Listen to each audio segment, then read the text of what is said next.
동물에게서 배우는 채널, 고양이 편. 고양이는 왜 주인을 무시할까? 여러분, 혹시 이런 경험 있으신가요? 퇴근하고 지쳐서 집에 들어왔는데 고양이가 눈길 한 번 안 줍니다. 분명히 밥도 내가 주고 장난감도 내가 사줬는데 저 녀석은 창문 너머 하늘만 바라보고 있어요. 그 순간 묘하게 자존심이 상하면서도 왜인지 모르게 저 녀석이 더 궁금해집니다. 그런데 말이죠. 사실 그건 고양이가 당신을 무시하는 게 아닙니다. 고양이는 지금 인간이 평생 배워도 갖기 힘든 능력을 실천하고 있는 겁니다. 오늘 이 영상을 보시면 고양이의 그 무심한 눈빛 속에 얼마나 깊은 삶의 지혜가 담겨 있는지, 그리고 그것이 여러분의 인간관계를 어떻게 바꿔줄 수 있는지 자연스럽게 알게 되실 겁니다. 자, 지금부터 고양이 인생을 배워볼까요? 책은담에 이런 말이 있습니다. 물은 고요할수록 더 깊어 보이고 사람은 말이 없을수록 더 깊이가 있어 보인다. 동양의 선현들은 수천 년 전에 이미 알고 있었습니다. 침묵과 여백이 때로는 어떤 말보다 강하다는 것을요. 그런데 흥미롭게도 이 철학을 가장 완벽하게 몸으로 살아내는 존재가 있습니다. 바로 고양이입니다. 프랑스의 무노 빅토르 위고는 이런 말을 남겼습니다. 신이 고양이를 만든 것은 인간에게 호랑이를 쓰다듬는 기쁨을 주기 위해서였다. 그리고 어느 익명의 철학자는 이렇게 말했죠. 고양이는 인간과 함께 살지만 인간에게 속하지 않는다. 이 두 문장만으로도 고양이라는 존재가 얼마나 독특한지 느껴지지 않으시나요? 고양이는 수천 년 동안 인간 곁에 살아왔습니다. 그러나 개처럼 복종하지 않았고 가축처럼 길들여지지 않았습니다. 고양이는 언제나 자기 자신으로 존재했습니다. 고양이는 생물학적으로 단독 수렵 동물입니다. 개는 무리를 지어 사냥하도록 진화했습니다.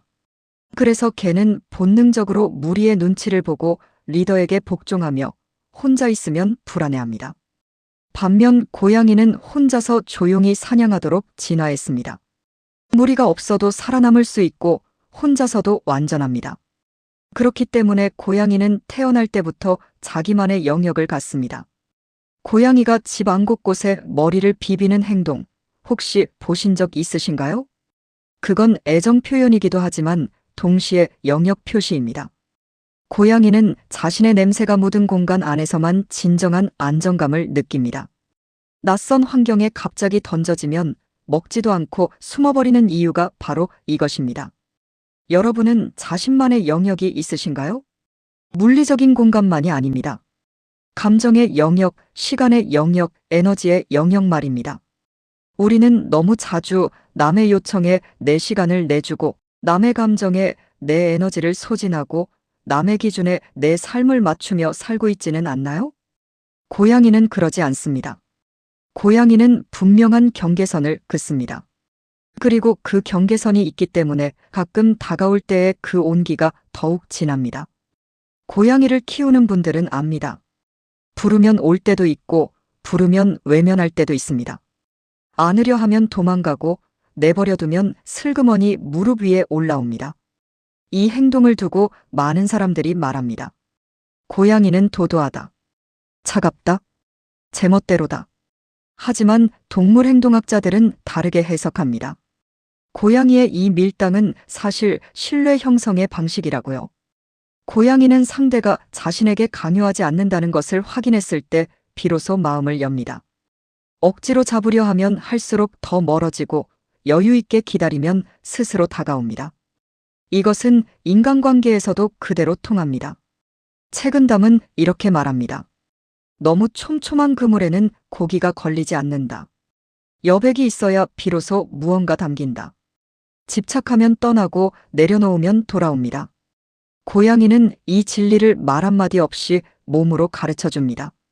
우리가 소중한 사람과의 관계에서 가장 많이 실수하는 것이 바로 여기 있습니다. 좋아할수록 더 자주 연락하고 더 많이 요구하고 더 많이 기대합니다. 그러다 상대가 지쳐 멀어지면 당황합니다. 하지만 고양이식 관계법은 말합니다. 여백을 두어라. 그래야 그리움이 생긴다. 고양이는 하루 중 무려 30 내지 50%의 시간을 그루밍, 즉 자기 몸을 핥고 단장하는 데 씁니다. 이것은 단순한 청결 습관이 아닙니다. 그루밍은 고양이에게 스트레스 해소 수단이고 체온 조절이며 동시에 자기 존재를 확인하는 의식입니다. 싸움 후에도 그루밍, 낯선 사람이 다녀간 후에도 그루밍, 밥을 먹은 후에도 그루밍. 고양이는 어떤 상황에서도 자기 자신으로 돌아오는 루틴을 갖고 있습니다. 그리고 재미있는 사실 하나. 고양이는 다른 고양이와 사이가 좋을 때 서로 그루밍을 해줍니다. 이것을 알로그루밍에 의해 LOGROOMING라고 하는데, 이는 고양이에게 있어 최고 수준의 신뢰와 애정 표현입니다.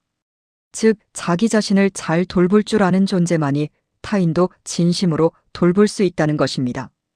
우리는 종종 타인을 위해 헌신하면서 정작 자신을 가장 뒤로 미룹니다.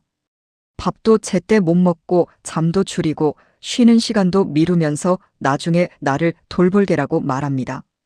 하지만 고양이는 알고 있습니다. 자기 그릇이 채워져 있어야 남에게 줄 수 있다는 것을요. 자기를 돌보는 것은 이기적인 행동이 아닙니다. 그것은 더 깊은 관계를 위한 준비입니다. 고양이가 창문을 바라볼 때 그 눈빛을 자세히 보신 적 있으신가요? 과거를 후회하지도 않고 미래를 걱정하지도 않습니다. 고양이는 오직 지금 이 순간 저 창밖을 지나가는 새 한 마리의 온 존재를 집중합니다. 이것이 불교에서 말하는 마음챙김의 완벽한 구현입니다. 책은담은 이렇게 씁니다. 바람이 성긴 대나무 숲을 지나가도 바람이 지나면 대나무는 소리를 간직하지 않는다.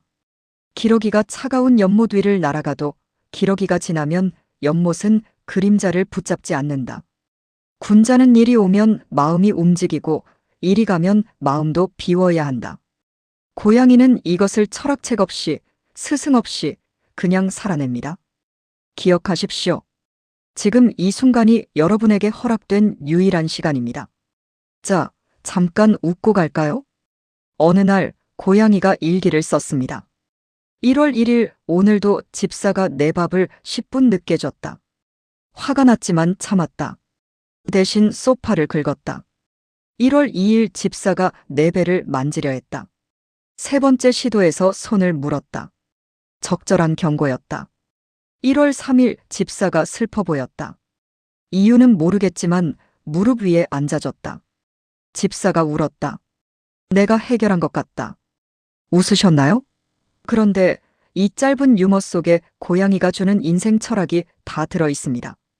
감정을 절제할 줄 알고 경계를 지킬 줄 알고 그리고 말없이도 옆에 있어줄 줄 아는 것, 이것이 관계의 본질 아닐까요? 거창한 말이 필요 없습니다. 때로는 그냥 옆에 있어주는 것만으로 충분합니다. 고양이는 그것을 알고 있습니다. 오늘 배운 것들을 정리해 볼까요? 첫째, 자신만의 영역을 지켜라. 나의 시간, 나의 감정, 나의 에너지에 분명한 경계를 두는 것은 이기심이 아니라 자기 존중입니다. 둘째, 여백을 두어라. 사랑할수록 소중할수록 조금 더 여유를 주십시오. 집착이 아닌 신뢰가 진짜 관계를 만듭니다. 셋째, 자신을 먼저 돌봐라. 내 그릇이 가득 차야 남에게 줄 수 있습니다. 자기를 돌보는 것이 결국 더 좋은 관계의 시작입니다. 넷째, 지금 이 순간에 존재하라. 과거의 상처도 미래의 불안도 잠시 내려놓고 지금 여기에 있는 사람에게 집중하십시오. 고양이는 우리에게 아무 말도 하지 않습니다. 하지만 그 침묵 속에 수천 년의 지혜가 담겨 있습니다. 담백함 속에 진정한 맛이 있고 평범함 속에 참된 본성이 있다. 고양이처럼 조용하되 단단하게, 독립적이되 따뜻하게 지금 이 순간을 온전히 살아가시기 바랍니다. 이 영상이 도움이 되셨다면 구독과 좋아요 부탁드립니다. 오늘도 함께 해주셔서 감사합니다.